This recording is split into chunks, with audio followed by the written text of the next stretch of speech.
miércoles en nuestro estudio bíblico. Recuerde, estamos avanzando en el Evangelio de Juan, en su capítulo 18. Vamos a leer del 1 al 11. Cuando usted lo tenga, me regala un fuerte amén. Mire lo que dice la palabra. Habiendo dicho Jesús estas cosas, salió con sus discípulos al otro lado del torrente de Cedrón, donde había un huerto, en el cual entró con sus discípulos. Y también Judas, el que le entregaba, conocía aquel lugar, porque muchas veces Jesús se había reunido ahí con sus discípulos. Judas, pues tomando una compañía de soldados y alguaciles de los principales sacerdotes y de los fariseos, fue ahí con linternas y antorchas y con armas. Pero Jesús, sabiendo todas las cosas que le habían de sobrevenir, se adelantó y les dijo: ¿a quién buscáis? Le respondieron: a Jesús Nazareno. Jesús les dijo: yo soy. Y estaba también con ellos Judas, el que le entregaba. Cuando les dijo: yo soy, retrocedieron y cayeron a tierra. Volvió pues a preguntarles: ¿a quién buscáis? Y ellos dijeron: a Jesús Nazareno. Respondió Jesús: os he dicho que yo soy. Pues si me buscáis a mí, dejad ir a estos, para que se cumpliese aquello que había dicho: de lo que me diste no perdí ninguno. Entonces Simón Pedro, que tenía una espada, la desenvainó e hirió al siervo del sumo sacerdote y le cortó la oreja derecha. Y el siervo se llamaba Malco. Jesús entonces dijo a Pedro: mete tu espada en la vaina. La copa que el Padre me ha dado, ¿no la he de beber? Padre, en el nombre poderoso de Jesús, quiero pedirte que sea el Espíritu Santo el que me guíe en esta hora. Pido perdón, Señor, por mis faltas. Pido perdón, Señor, por cualquier situación que hayamos realizado o hecho, y te pedimos que sea el Espíritu Santo que nos dé las palabras correctas, y que aquel hermano o hermana que ha venido cargada, atribulado, o quizás, Señor, viene con alguna carga o enfermedad, pueda recibir palabra y con la misma pueda ser sano, en el nombre poderoso de Jesús. Amén y amén. Tome su asiento, por favor. Amado hermano, la semana anterior hablamos un poquito de cómo Jesús en este Evangelio de Juan es una de las oraciones más largas que hay. Es una oración larga donde Jesús está pidiendo por los apóstoles para que ellos se mantengan unidos. Y es triste ver cómo ahora las iglesias estamos desunidas.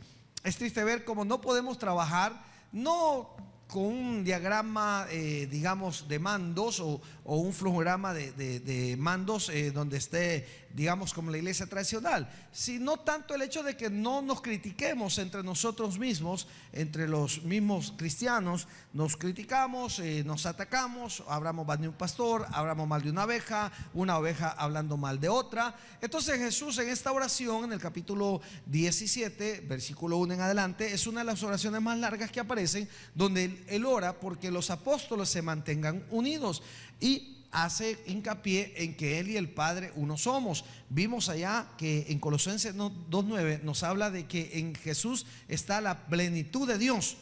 Y no sé si usted se recuerda, le di una serie grande de textos bíblicos para que usted supiese y entendiese que Jesús es Dios. Porque cierto grupo religioso normalmente dicen que Jesús no es Dios, y ellos se lo argumentan. Y yo le traje a usted el libro que ellos utilizan, que no es Biblia, porque no está inspirada esa por el Espíritu Santo, sino ha sido modificada a diestra y a siniestra como ellos han querido. Pero le demostré con ese mismo traducción de las Sagradas Escrituras que ellos tienen del Nuevo Mundo, cómo esos textos bíblicos en ese libro dice exactamente que Jesús es Dios. Yo les decía a usted, si ya así ellos no entienden, ya no podemos más que orar por ellos para que reconozcan a Jesús como su Señor y Salvador. Ahora ya pasa Jesús, ya pasa a la situación de arresto. Ya aquí vamos viendo, recuérdense que allá en los capítulos anteriores vimos de cómo Jesús les dijo que iban a tener aflicción, que iban a ser perseguidos. Él se estaba ya anunciando el hecho de que él iba ya a entregar su vida, y ya a esta altura, en el capítulo 18, ya Jesús es arrestado. Veamos algunos detalles de esto. Dice en el versículo 18:1, capítulo 18, versículo 1: habiendo dicho Jesús estas cosas, es decir, después de terminar de orar por los apóstoles, salió con sus discípulos al otro lado del torrente de Cedrón, donde había un huerto, en el cual entró con sus discípulos. Este huerto es el huerto del Getsemaní. Juan no lo menciona, pero en los otros evangelios, en Mateo, en Marcos y en Lucas, se hace mención. Ahora, Getsemaní es literalmente una piedra de moler. era un huerto donde había mucho olivo y extraían aceite, y la roca con la que obtenían el aceite, a eso se le llamaba Getsemaní. Entonces por eso era conocido como el huerto de los olivos o del Getsemaní. Bueno, luego dice, donde había un huerto en el cual entró con sus discípulos. Y también Judas, el que le entregaba, conocía aquel lugar porque muchas veces Jesús se había reunido ahí con sus discípulos. Estaba leyendo un poco acerca de esto y dice que después de que ya Jesús dejó de hacer su último milagro, él ya no, todas las noches durmió fuera, allá en Betania, ya no durmió en Jerusalén, sino fuera de los muros de Jerusalén. Y que fue aquí con el interés de que ya él sabía que ya estaban preparados los apóstoles, él sabía que ya él tenía que entregar su vida por nosotros. Entonces él lo hizo en fuera de Jerusalén, donde estaba este huerto, con el interés de que la gente, algunos, no generar mucho caos, porque él quería, ya que lo arrestaran, ya era parte de su amor para con nosotros y él tenía que entregarse. Entonces lo hizo fuera de lo que era el propio Jerusalén, lo hizo en el Monte de los Olivos. Ahora dice de la siguiente manera, dice el 3, Judas, vea el de la par, ¿cómo dice? Judas, solo lo vea para que ver si no está durmiendo. Judas dice, pues tomando una compañía de soldados y alguaciles de los principales sacerdotes y de los fariseos, fue ahí con linternas y antorchas y con armas. Miren, qué increíble, cómo aquí podemos ver dos poderes, el militar y el religioso.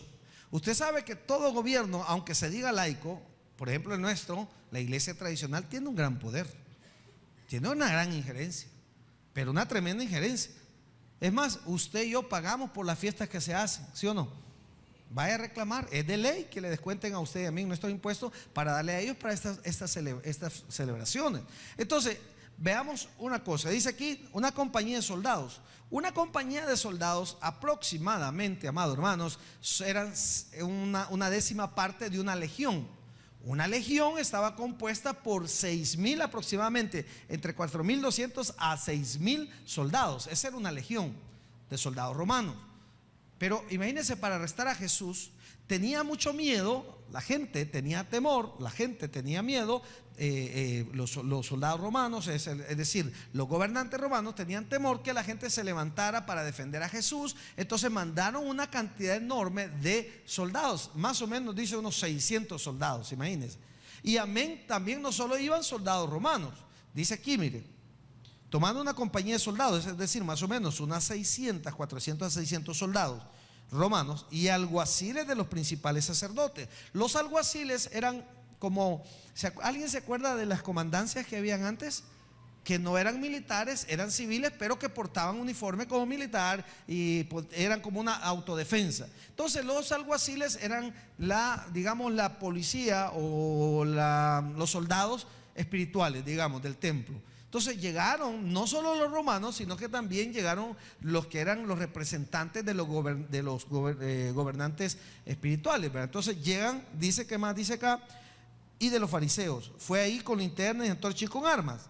Pero Jesús, dice en el 4, sabiendo todas las cosas que le habían de sobrevenir, se adelantó y les dijo, ¿a quién buscáis? Le respondieron, a Jesús Nazareno. Jesús les dijo, yo soy. Y estaba también con ellos Judas, el que le entregaba. Cuando le dijo, yo soy, retrocedieron, ¿y qué dice? Y cayeron a tierra. Literalmente, aquí nos hace referencia al nombre de Dios, al gran yo soy. Entonces, cuando Jesús les hace, ¿se imagina usted una compañía de 400 soldados, hombres que están preparados para luchar con sus armas, los alguaciles que son también una policía como los que cuidan al Papa allá en Roma, se recuerda que son soldados suizos y están especializados para protegerlo a él? Entonces imagínense cómo cuando Jesús dice su nombre, el nombre de Jesús, por eso dice la Biblia, tiene poder. Ellos retrocedieron porque Jesús estaba diciendo, se estaba mostrando tal cual su divinidad, estaba diciendo, yo soy Dios. Ahora mire qué más dice en el 7. Volvió pues a preguntarle, ¿a quién buscáis? Y ellos dijeron, a Jesús Nazareno. Respondió Jesús, os he dicho que yo soy. Pues si me buscáis a mí, dejad ir a estos. ¿A quiénes quería que dejaran ir, hermanos? A los apóstoles, ¿verdad? O sea, ellos no deben nada. Y fíjense que leyendo varios comentarios dice que se muestra la divinidad de Jesús en el sentido de que, ¿por qué tenía que darles órdenes si él era el que iba a ser arrestado? Es como que un ladrón le diga al policía: mire, no me ponga las esposas porque me molestan, oye, y quiero ir a la par del motorista con aire acondicionado, no me voy a poner atrás porque el sol me molesta. ¿Ya? Está mostrando su poder. Y miren lo que dice aquí: para que se cumpliese, dice del nuevo, aquello que había dicho: de lo que me diste no perdí ninguno. Sepamos y entendamos que en el nombre de Jesús nadie se pierde. ¿Quiénes se pierden? Los que no quieren. La Biblia está, la palabra de Dios es para todo aquel que de Dios busca, porque dice la Biblia, y lo vimos creo que en el estudio pasado, que Él vino a buscar y a salvar lo que se había perdido. Entonces Jesús está diciendo: no los toquen a ellos, y Él voluntariamente se va a entregar. Vea lo que dice aquí en el 10. Entonces dice: Simón Pedro, que tenía una espada, la desenvainó e hirió al siervo del sumo sacerdote. ¿Qué más dice la palabra? Y le cortó la oreja derecha. Este era el primer cirujano que aparece en la Biblia, ¿verdad? Y le partió, ¿qué más dice? Le partió, dice. Le cortó la oreja derecha. Y el siervo se llamaba Malco. Jesús entonces dijo a Pedro: mete tu espada en la vaina. La copa que el Padre me ha dado, ¿no la he de beber? Veamos algo en este versículo 10, amado hermano. ¿Por qué Pedro sacó la espada? ¿Por qué Pedro salió en defensa de Jesús? ¿Será que estaba mal o estaba bueno? Pregunto, ¿qué cree usted? Sí, pero ¿estaba bueno que Pedro defendiera a Jesús, sí o no? Sí. Y aquí nos denota algo del ser humano, que nosotros siempre le queremos ayudar a Dios. Jesús es Dios, ¿sí o no? Pedro sabía, había visto los milagros. Pedro había visto todo lo que Jesús había hecho. ¿Había necesidad de defenderlo? Si con solo decir yo soy se fueron todos para atrás. Entonces veamos, humanamente usted dice: no, yo voy a ver cómo hago, y yo le voy a ayudar, y yo voy a hacer esto, y yo sé que, mire, Dios ya sabe. ¿Se acuerda que vimos ese sermón hace como 2 viernes? Dios ya sabe lo que había de hacer. Pero como siempre nosotros humanamente queremos ver, Pedro dijo: no, yo lo defiendo. ¿Usted cree que un hombre solo o los 12 que se fueran, bueno, no eran 12, Judas ya no estaba, eran 11, contra los 400 soldados, hubiesen podido hacer algo? Simple y sencillamente no. Pero esa es la naturaleza del ser humano, de querer hacer en su propia. No es que Pedro haya sido algo malo, no, pero él dijo: yo defiendo a mi maestro. 2 cosas: muestra el amor para con Dios y no le importaban las consecuencias. Amén. Pero por el otro lado también, si estaba Dios ahí, ¿por qué él tenía que tomar? Si Dios está, Dios sabrá cómo va a ser, y esto aplíquelo en su vida también. Ahora, dice el siguiente versículo: la copa, dice, Jesús entonces dijo a Pedro: mete tu espada en la vaina. La copa que el Padre me ha dado, ¿no la he de beber? Es decir, Jesús ya sabía que él tenía que pasar ese sacrificio para salvación y vida suya y mía. Si Jesús no se entrega, si Jesús no va a la cruz del Calvario, no hubiese una manera de ser salvos. Porque ahora, por medio de él, por medio del sacrificio perfecto en la cruz del Calvario, es que nosotros hemos logrado salvación. Sigamos leyendo. Entonces dice el del 12: la compañía de soldados, el tribuno y los alguaciles de los judíos prendieron a Jesús y le ataron. Ahora, vea algo: ¿se llevan preso a alguien más? Pregunto. ¿Qué sucede si usted en un momento de arrebato, mejor yo, vea, porque solo usted, no todos, cualquiera de los que estemos aquí, en un momento de arrebato usted le pega una ganchada a alguien y lo hiere, le saca sangre? ¿Qué cree que pasaría? Si usted pone una demanda, se lo llevan, hermano. Mire, usted le puede decir cualquier cosa a cualquier persona. Le puede decir de lo que quiera, lo que va a morir, de lo que va, lo puede matarle a la mamá, resucitarla, volverla a matar y volvérsela a revivir, lo que quiera. No lo meten preso. Pero si usted agrede a alguien y llega y usted va y dice: mire, fulano de tal me golpeó, me pegó, mire, aquí están las pruebas, tengo testigos, lo llegan a enchuchar. Y mientras indagan, usted va preso. ¿Tenía o no cárcel Pedro? Sí tenía. ¿Y por qué no se lo llevaron? ¿Por qué? ¿Cómo quedó el soldado? El soldado, aquí no se lee, en los otros evangelios sale que Dios se le restaura. Pero ¿hubo o no hubo una agresión? Sí hubo una agresión. Y entonces, ¿por qué no se lo llevan preso? ¿Algún abogado acá? ¿Un litigante? ¿Por qué no se lo llevaron preso? ¿Ah? No era él el objetivo. Pero yo como soldado no me voy a quedar con la ganchada ahí, vea. No había evidencia. Ay, ¿y todos los que lo vieron que lo pescoció? Pero lo vieron que sacó la espada, ¿o no? Si hasta en YouTube anda el video. Amado hermano, ¿sabe por qué? ¿Qué dijo Jesús en el versículo 18:8? Respondiendo Jesús: os he dicho que yo soy, pues si me buscáis a mí, dejad ir.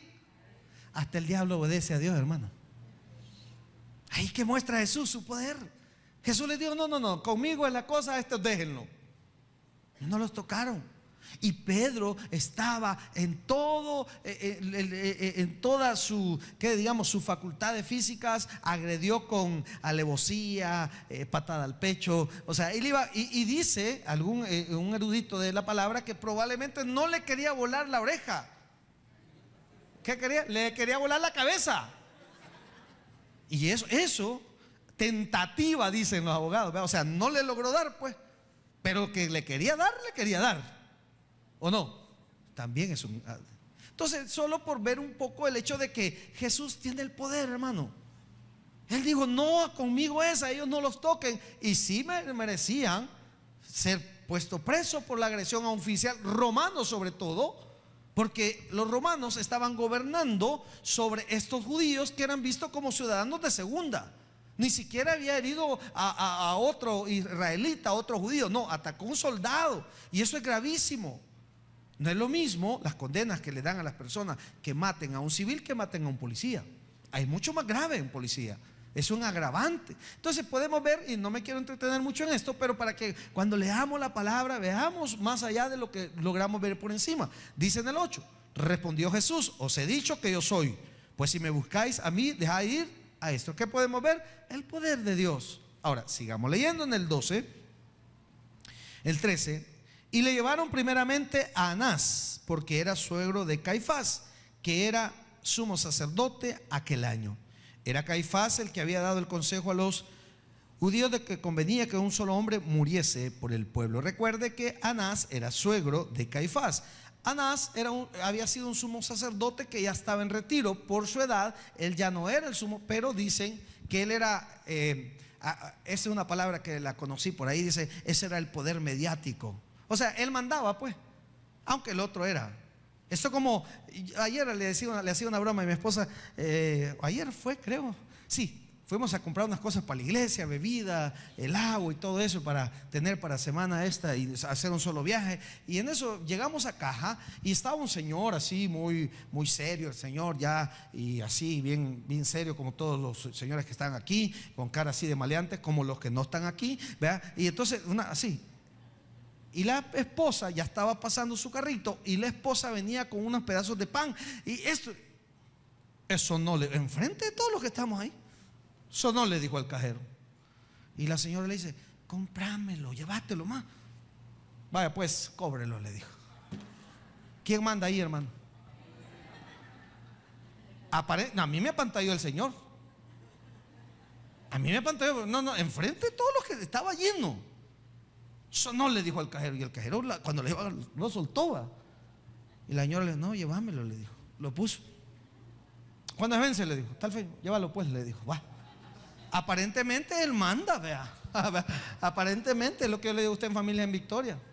Usted haga sentir que el viejo es el que manda, que usted es el que le juega la vuelta, pero vea. Entonces, Anás era como ese. Anás aparentaba, él ya no era el sumo sacerdote, era Caifás. Pero Anás tenía el poder, porque lo primero que hacen es llevárselo a él. ¿Por qué no se lo llevan de un solo a Caifás? Sino que Anás tenía esa situación, él y con Caifás querían crucificar a Jesús. ¿Por qué? Porque ellos tenían temor que los romanos los atacaran. Acuérdense de algo, que ellos como sumos sacerdotes, los romanos no se metían con ellos. Ellos vivían bien, ellos tenían buenas casas. Quien estaba sufrido era el pueblo.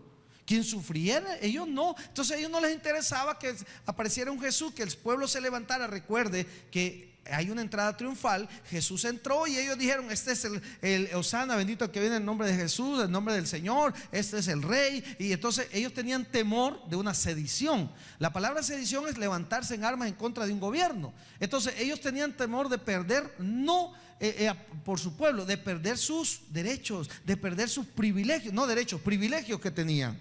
Entonces ellos querían que mataran a Jesús para que nadie más se levantara, y que ya con eso los romanos se quedaban tranquilos. Ahora, sigamos leyendo. Dice el 15: y seguían a Jesús Simón Pedro y otro discípulo.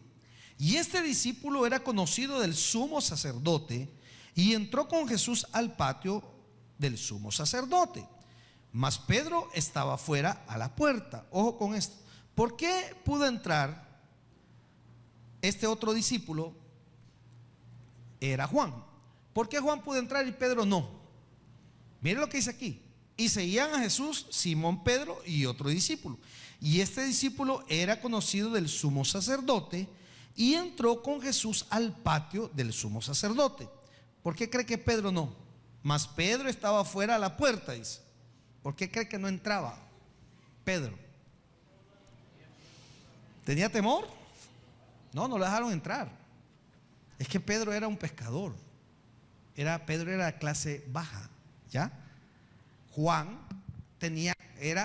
algunos teólogos dicen que era conocido de los sumos sacerdotes. O sea, lo conocían, sabía, era normal que él llegara. Pero a Pedro lo dejaron fuera. Y miren el 16: mas Pedro estaba fuera de la puerta. Salió pues el discípulo que era conocido del sumo sacerdote, y habló a la portera e hizo entrar a Pedro. Mira el poder que tenía Juan, ¿verdad? No, déjamelo entrar. Ey, sí, déjalo, viene conmigo.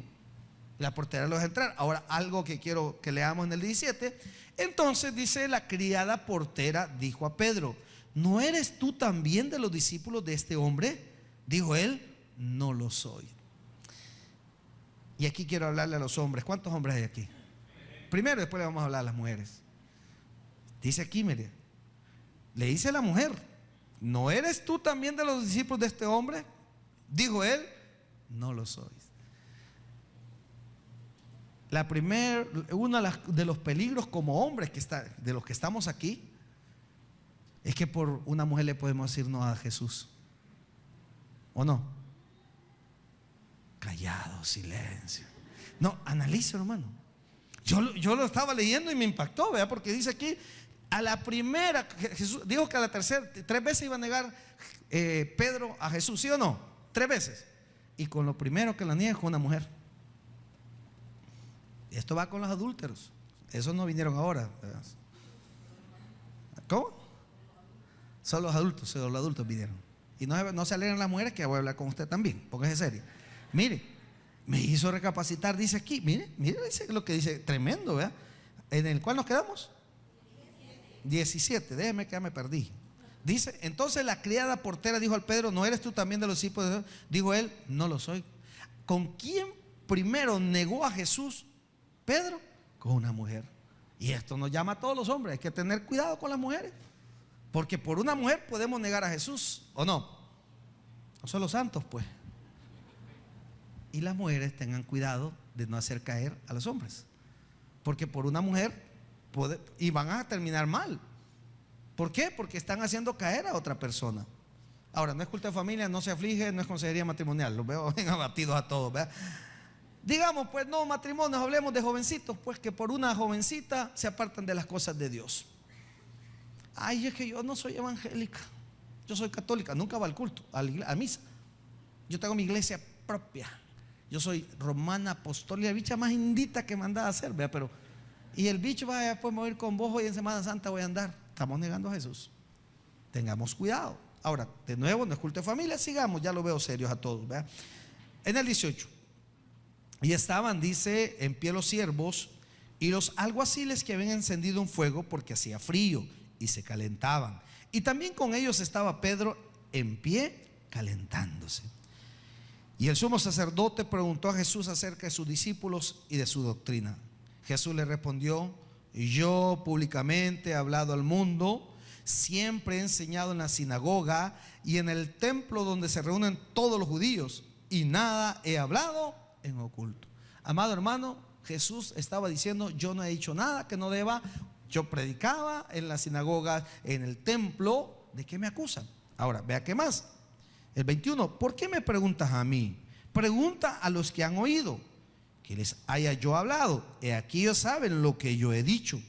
Cuando Jesús hubo dicho esto, uno de los alguaciles que estaban allí le dio una bofetada diciendo: ¿así respondes al sumo sacerdote? Jesús le respondió: si he hablado mal, testifica en qué está el mal, y si bien, ¿por qué me golpeas? Anás entonces le envió atado a Caifás, el sumo sacerdote. Es decir, Anás no halló de qué acusarlo. No halló de qué acusarlo, hermano. A veces usted y yo, cuando como cristianos que somos, hay gente que nos anda buscando algo para acusarnos, y se la lleva de evangélico, y va a la iglesia, y mira cómo es, porque la gente siempre quiere acusar. A Jesús no le encontraron nada, no le iban a encontrar nada. ¿Qué hizo él? Sanar enfermos. ¿Qué hizo? Proveer al necesitado. ¿Qué hacía? Predicar las buenas nuevas de salvación. Ahora sigamos leyendo. Dice el 25: estaba pues, volvemos a Pedro en pie, calentándose, y le dijeron: ¿no eres tú de sus discípulos? Él negó y dijo: no lo soy. ¿Cuántas veces lo va negando ya? Qué bárbaro el Pedro, ¿verdad? ¿Y cuántos Pedritos habremos aquí? ¿Y cuántas Pedritas habrán aquí? Pero bueno, sigamos. Uno de los siervos del sumo sacerdote, pariente de aquel a quien Pedro había cortado la oreja, ya ve que estaba enojado con él. No hay testigos, dice el hermano. Si había testigos, mire, pariente, dice, de aquel a quien Pedro había cortado la oreja. El que hace lo malo se le olvida, ¿sí o no? Pero el que lo hace no se le olvida. Nadie le olvida. Yo. ¿Cuándo? No me acuerdo. ¿Cómo no, mamá? Vos me dijiste. ¿Cómo no, papá? Yo jamás, ¿verdad? Uno se le olvida, pero al que se lo hace no se le olvida. Ahora sigamos. Dice aquí, mire: ¿no te vi yo en el huerto con él? Se vio cuando Pedro estaba. Negó Pedro otra vez, y enseguida cantó el gallo. Amado hermano, podemos ver cómo, con qué facilidad negamos a Jesús. Y fíjense que uno habla y que Pedro y Pedro aquí, pero ¿cuántos negamos a Jesús nosotros? Con nuestras acciones, con nuestra poca fe. Cuando tenemos problemas, enfermedades, y decaemos con mucha facilidad y decimos: ¿y qué voy a hacer? ¿Y cómo voy a pagar? ¿Y cómo voy a...? Amado hermano, Jesús ya sabe lo que hay que hacer. No niegue su fe, no tenga miedo. Pedro lo negó con una mujer. ¿Cuándo más lo negó? Con otro que estaba ahí, con el otro, el pariente del que le había volado la oreja. Uno no debe ser cristiano de estación. Lo explicaba un día de esto. No puede ser. Mire, ¿qué es la comida de estación? Acabamos de pegarnos una gran endulzada ahí. Quiero sacar nivel de azúcar porque torrejas. ¿Qué era lo único que no estaba frito ahí? No, los jocotes no se fríen, pero lleva una de miel, mangos en miel, camotes en miel, las hermanas en miel. No, bien dulcitas estaban todas ahí, como querían vender. Estaban bien dulcitas. Mire, pero ese es de temporada. Vaya a buscar jocotes ya por diciembre usted. Bien caros. Por ahí me acaban de traer unos mangos bien ricos, pero me las traen en esta época, ya por diciembre. Quisiera un mango, cómprelo y venden. No son de época, ¿verdad? En diciembre las manzanas se ponen bien baratas, y todo, pues, y baja por ahí la producción. Amado hermano, no podemos ser cristianos de temporada. 3 años que anduvo Pedro con Jesús, y ahora le niega 3 veces. Y yo siempre me he preguntado: ¿por qué lo negó 3 veces? Lo único que se me viene a mi mente, y no sé, no quiero decir que eso es y así es, pero niega al Padre, al Hijo y al Espíritu Santo. Está negando la divinidad. Entonces tenemos que tener nosotros, no criticar a Pedro, sino ver, de no caer en acciones que hagan ver mal y que realmente estemos negando a Jesús. Ahora, sigamos adelante. Llevaron, dice, a Jesús cerca, a Jesús de casa de Caifás al pretorio, es decir, donde vivía el gobernador romano. Era de noche y ellos no entraron en el pretorio para no contaminarse. Los judíos eran bien, bueno, son, o sea, ellos son muy delicados con sus costumbres. Ahora, ¿qué más dice aquí? Así poder comer la Pascua. Acuérdense que estaban en la fiesta de la Pascua. Entonces salió Pilato a ellos y les dijo: ¿qué acusación traéis contra este hombre? Respondieron y le dijeron: si este no fuera malhechor, no te lo habríamos entregado. Entonces le dijo Pilato: tomadle vosotros y juzgarle según vuestra ley. Y los judíos le dijeron: a nosotros no nos está permitido dar muerte a nadie.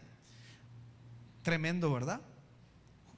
Pilato le dice: júzguenlo ustedes, si le hayan algo malo, métanlo preso.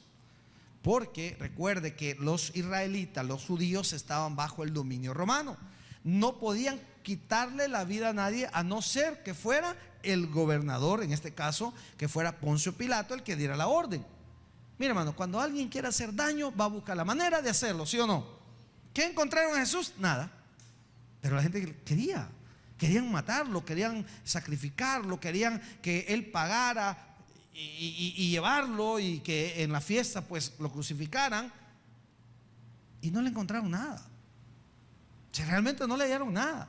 El mismo dice: mira, juzguen ustedes, pero el otro dice: no, nosotros queremos, literalmente, que le estaba diciendo, nosotros queremos que des la orden de matarlo. Mire qué más dice aquí, el 32: para que se cumpliese la palabra que Jesús había dicho, dando a entender de qué muerte iba a morir. Es decir, esto ya estaba profetizado también. Entonces Pilato volvió a entrar en el pretorio y llamó a Jesús y le dijo: ¿eres tú rey de los judíos?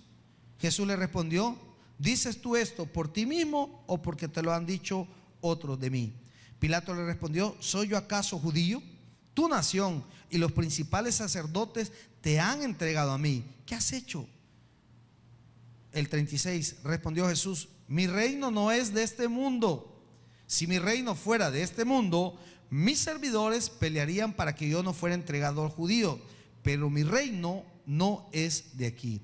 Le dijo entonces Pilato: luego, ¿eres tu rey? Respondió Jesús: tú dices que yo soy rey, y yo para esto he nacido y para esto he venido al mundo, para dar testimonio a la verdad. Todo aquel que es de la verdad oye mi voz. Amado hermano, ese es un interrogatorio. Poncio Pilato le está diciendo: tú eres rey de los judíos, porque se lo decían. Recuerda que él entró, y lo vimos el domingo, hizo su entrada en Jerusalén y todos decían: este es el rey, y ellos lo querían como un rey que quitara el poder de los judíos. Muchas de las confusiones de nosotros los cristianos es que buscamos un Dios que solo nos resuelva problemas, ¿o no? No, yo voy a orar con Dios para que Dios me ayude a pagar la casa. No digo que sea malo, amado hermano, pero lo primero que debemos, por lo cual nosotros servir a Dios, no es por lo material, sino por lo espiritual, por la salvación. Porque si algo es bien seguro, que todos los que estamos aquí algún día vamos a morir, unos antes, otros después, espero que muchos después, todos, amén. Sí, pero que vamos a morir, vamos a morir. Entonces Jesús, ¿qué le está diciendo? Yo no he venido a pelear en contra de los romanos. Mi lucha no es material, mi lucha no es como Barrabás. Barrabás, ¿sabe por qué lo metieron preso a Barrabás? Porque había hecho un complot de sedición, de levantarse en contra de los romanos, y había matado a otra persona. Por eso metieron preso a Barrabás. Entonces Jesús le dice: yo no vengo a derrocar este gobierno, mi gobierno es espiritual. Entonces es lo que debemos de entender nosotros los cristianos, que cuando yo vengo a Cristo, si se da el milagro, bendito sea el Dios, amén. Y si no se da, bendito sea el Señor. Porque no se trata solo de las cosas materiales. El mismo Pablo dijo: yo tengo un aguijón en la carne. Se cree que es una deformidad, se cree que era un problema, una enfermedad que él tenía, y que eso, él cuando le dijo al Señor: Señor, saname, Dios le dijo: dale gracias a Dios, bástate de mi gracia. Es decir, te he dado tanto. ¿Sabe cuál es el problema de los cristianos? Que solo vemos lo que nos hace falta, no lo que tenemos. ¿Por qué no somos tan agradecidos con Dios? ¿Por qué nos quejamos? Porque el trabajo que tengo, muy poquito me pagan. Muchos están deseando un trabajo, aunque le pagaran lo que le pagaran. De las personas que nos han venido a hacer presupuesto, me conmovió una persona y me dice: pastor, ¿cuánto le cobra? No, ¿cuánto me cobra usted? A tanto. Fíjese que por algo similar me están cobrando. Mire, yo necesito tanto el trabajo. Quédeme menos de eso. O sea, y usted se queja porque tiene trabajo. Y usted se queja porque una pensioncita tengo, otros que no van a tener pensión, amado hermano. Entonces tenemos que aprender que el reino de Jesús es espiritual. Y yo no me puedo estar lamentando por lo que tengo y por lo que no puedo tener. Debo dar gracias a Dios por lo que tengo en mi vida, por lo que soy en mi vida. Entonces debemos de aprender que las cosas no son solo materiales. ¿Cuántos comieron ahora las cosas que vendimos ahora? Mire qué bendición, ¿verdad? Podemos comer. Hay otra gente que los han prohibido. Bueno, a mí también, pastor, pero no me valió. Pero hay un montón de gente que lo han prohibido. Solo, mira, dame, pero un jogotillo le dan a uno. No, mi hermano, un jogotillo que la muela me quede en el gran huraco que tengo. ¿O no? Solo chupar. No, no. A echarle salva cuando se la quitan. Y hay otro, nada les pasa. Les cae la garrapata, pero nada más. Mire, o sea, es bendición, amado hermano. Dios nos ha venido a darnos salvación y vida eterna. No solo pensemos, no le enseñemos a nuestros hijos, no le enseñemos a la nueva generación que busque a Jesús por algo nuevo, por un par de zapatos, por una buena computadora, por un buen teléfono. Busquemos a Jesús por lo que Él es, y que Él es nuestro Señor y Salvador. Démosle un fuerte aplauso al Señor, mis amados hermanos. El predicador ha terminado su mensaje. Acepta a Jesucristo hoy como tu único y suficiente Salvador personal. Ora conmigo de la siguiente manera: Señor Jesús, yo te recibo hoy como mi único y suficiente Salvador personal. Creo que eres Dios y que resucitaste al tercer día. Me arrepiento, soy pecador. Perdóname, Señor. Gracias, Padre, por enviar a tu Hijo a morir por mí. Gracias, Jesús, por salvar mi alma hoy. En tu nombre he orado. Amén. Bienvenido a la familia de Dios. Congrégate con nosotros. Estamos ubicados en Final 29 Avenida Norte, número 2931, Ayutuxtepeque. Tabernáculo Bíblico Bautista, Amigos de Israel, Ayutuxtepeque. A cualquier situación, Jesús es la solución.